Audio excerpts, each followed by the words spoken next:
orang, bahkan juga ketika Elia mau mewariskan kuasa kepada Elisa dengan jubahnya.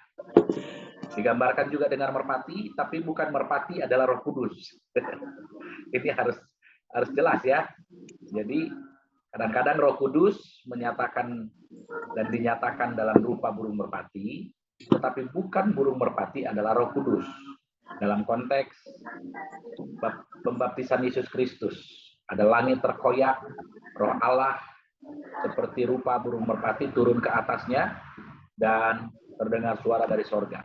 Inilah anakku yang kukasihi, kepadanya lah aku berkenan. Jadi bukan berarti ketika kita lihat merpati putih juga, itu ada Roh Kudus hadir, ya, bukan ya. Tetapi digambarkan dan dilambangkan sebagai merpati. Roh Kudus juga digambarkan sebagai satu jaminan. Ya, Efesus 1:14, 4:30. Dalam katanya dalam kata Yunaninya arrabon, artinya uang panjar. Down payment, DP, ya.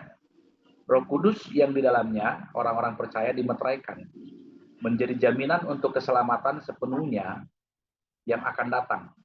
Penebusan kita menunjuk pada finalnya di masa datang, dan Roh Kudus dijadikan jaminan tentang kepastian tersebut, seperti jaminan yang diberikan kepada kita bahwa Yesus akan datang untuk mempersunting kita, karena secara rohani kita ini juga adalah mempelai wanita perkawinan anak domba Allah. Israel itu dihancurkan. Nah, ya, ada maknanya. Roh Kudus diberikan untuk pelayanan, ya. Konteksnya dalam Keluaran 4 ayat 9 sampai 10, bahkan Kisah Para Rasul 1 ayat 8. Kamu terima kuasa kalau Roh Kudus turun atasmu, dan engkau akan jadi saksiku di Yerusalem, Yudea, Samaria sampai ke ujung bumi.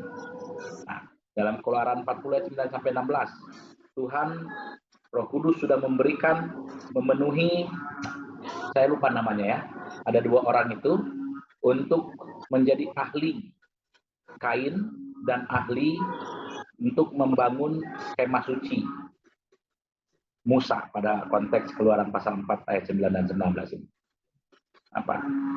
Yokebed kalau nggak salah namanya ya. Jadi Roh Kudus itu memenuhi mereka untuk suatu pelayanan tertentu. Nah, jadi kita juga mendapatkan kelahiran baru, ada Roh Kudus, ada karunia dalam hidup kita, dan kita akan melayani dengan tugas tertentu yang Tuhan kasih. Roh Kudus juga mengiluminasi. Nah, apa itu iluminasi? Iluminasi itu memberikan satu pengertian, menerjemahkan, menginterpretasikan, dan menyatakan. Ada AB, ada B+, ada. Jadi iluminasi bisa seperti inspirasi bagi diri kita untuk kita memiliki satu pengenalan, satu pengertian yang semakin disempurnakan terhadap firman Tuhan dan kepada Tuhan itu. Roh Kudus menyucikan dan juga Roh Kudus menguduskan. Kenapa? Karena firman Tuhan ya dikatakan kuduslah kamu karena Allah itu kudus.